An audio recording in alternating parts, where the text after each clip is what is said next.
Alam mo na ba na may isang pinakaunang trillionaire in US dollars sa buong mundo? Yan ang walang iba kundi si... Kung gusto mo malaman, nako, tune in, don't tune out.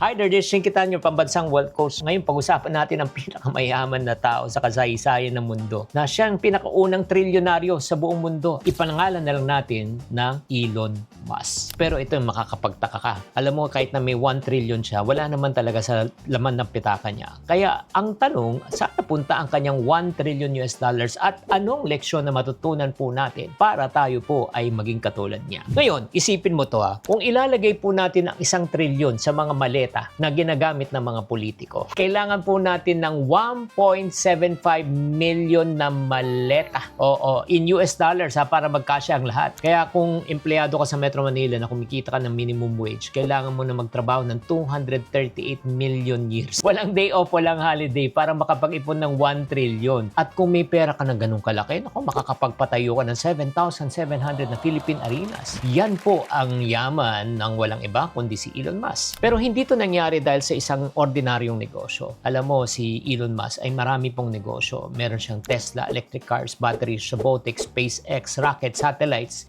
AI at marami pang iba. Pero ang nagpalaki talaga ng kanyang negosyo recently na naging 1 trillion is because of SpaceX. Dito po lumabo ang kanyang network. Kaya ano ang sikreto niya? Kung malalaman po natin ang sikreto niya, magagaya rin po natin kung anong ginagawa niya. Alam mo anong sikreto niya? Meron siyang tinatawag na multi-company ownership strategy. Ano ibig sabihin niyan? He never put and place his eggs in one basket. Multiple sources ang kanyang income. Hindi siya nagtago sa isang negosyo. Nagtayo siya ng buong ecosystem. Naghanap siya ng negosyo na may kaugnayan sa kabilang negosyo na nagpapatibay ng isa. Halimbawa, yung Tesla po na kilala po sa electric cars. Pero yung SpaceX po, nagdadala ng mga satellite para sa kanyang internet. Kaya kung mababasahin po natin yung ginawa po ni Elon Musk, hindi lang siya kumikita sa isang negosyo. Naghanap siya ng negosyo na nag-uugnay at nagpapatibay sa isa't isa. Halimbawa, meron siyang Tesla na gumagawa ng electric cars. Tapos meron siyang SpaceX na nagpapadala ng mga satellite para sa internet. At siya rin lang naman ang may-ari ng Starlink, di ba? Ng mga internet worldwide. At yung X na platform nagpo-promote ng kanyang proyekto. Nakikita mo na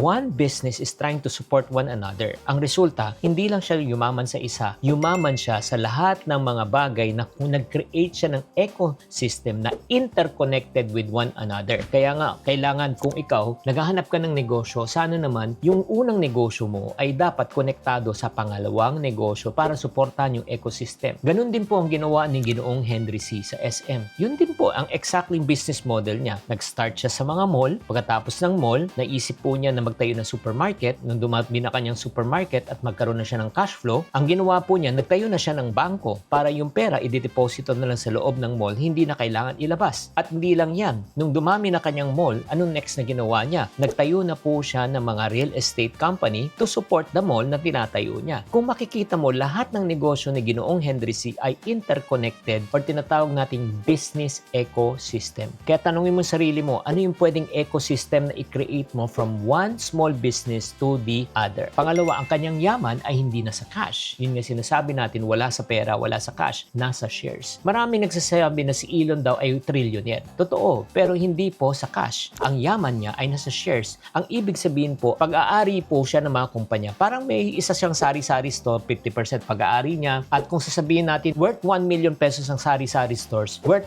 50% po niyan ay 500,000 ang share po niya. Pero meron ba siyang 500,000 cash sa kamay niya? Wala. Ito ay nakasalalay sa ownership ng kanyang company. Kaya nga, kung makikita po natin, trillionaire po siya, hindi sa cash, pero sa pag-aari ng kumpanya. Ganon din po, pag tayo po ay nagnenegosyo, hindi tayo cash rich. Minsan, cash poor ka, pero asset rich ka. May mga negosyante rin po, bilyonaryo po. Pero hindi po sa cash, pero po sa pag-aari ng mga properties, sa mga negosyo, sa mga assets po nila, billionaire po sila. Kaya nga, ganon din po dapat tayo. Minsan, nagtatanong ka habang lumalaki ang negosyo mo, bakit wala kang cash? Kasi lahat ng pera pera mo na pupunta lang sa negosyo. You are cash poor, but you are what we call as asset rich. At pangatlong natutunan natin kay Elon Musk na muhunan siya sa mga industries na ika nga tinatawag na sunrise industry. Ang ibig sabihin ng sunrise industry, pasikat, pataas. Hindi po yung sunset industry, yung palubog, palugi. Nung pumasok po si Elon sa electric cars, walang natitiwala, walang naniniwala, pero siya na pinakauna. Nung pumasok siya sa private space travel, siya rin po nauna. Nung siya po yung nag-release ng mga satellite, siya rin po ang nauna. Kung nakikita mo, lahat ng kanyang ginagawa ay what we call as early mover advantage. So anong resulta? Nagiging pioneer siya at yumaman siya dahil siya nauuna. Kaya ikaw, ako, mag-isip rin po tayo, anong pwede mong pasukan ng mga industriya na tinatawag natin may sunrise industry, hindi yung sunset industry. Pero ito nakakagulat na katotohanan. Kahit ganun siya kayaman, hindi niya basta-basta na ginagamit ang kanyang pera ngayon. Bakit? Kasi kung ibebenta niya lahat ng kanyang mga shares, bababa po ang value ng kanyang company. At syempre naman, pag bumaba ang kanyang value ng kanyang company, bababa rin. Hindi na siya magiging trillionaire. Magiging billionaire na lang siya. Pero okay pa rin yun. So nakasalalay ang pananatili ng kanyang yaman po kung paano niya pinapalago ang kanyang kumpanya. Ganon din dapat po tayo. Huwag po dapat tayo matuwa na meron na tayong million or hundreds of millions. Ang tanong, anong ginagawa mo sa pera mo ngayon? Ang goal kasi magpalago ng pera, hindi lang gamitin ang pera. Pero bago ko i-reveal sa inyo ang pinakamahalagang leksyon kung paano ba talaga siyang super naging successful, i-share ko muna sa inyo ang isang programa na ginawa ko na tinatawag na Money Reset Kit. Ito ay para sa mga tao na nais na baguhin ang kanilang financial life. Ito ay para sa mga taong naguguluhan kung paano magsimula, paano mag-save, paano mag-budget, paano makawala sa utang, at paano mag-invest. Kung yan ang gusto mong malaman at paano ka talaga makapag-umpisa at wala kang tamang guide, i-check na lang sa comment section or sa link kung paano ka mag-uumpisa. Available na po to sa Shopee, Lazada, or sa TikTok Shop. So ngayon, i-reveal ko na po talaga sa inyo kung ano talaga ang kanyang final strategy, kung paano talaga siya nagpayaman na naging trillionaire. Simple lang, si Elon ay hindi nagtrabaho para sa pera. Alam mo, ang pinakamahalaga na ginawa niya, hindi pera ang kanyang hinabol. Ang kanyang hinabol ay ang kanyang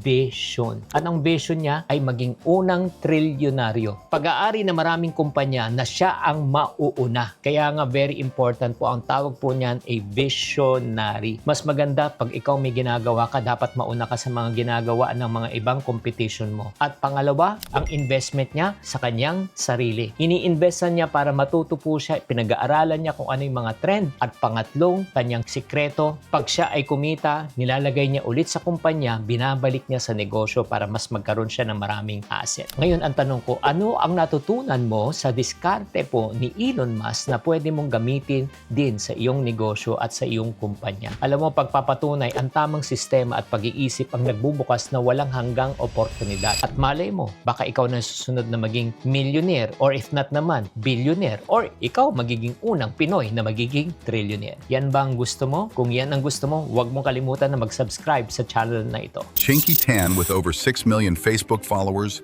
2.8 million YouTube subscribers, and 2.4 million TikTok fans, is now all out to share with you the most practical, simplest path to lasting wealth.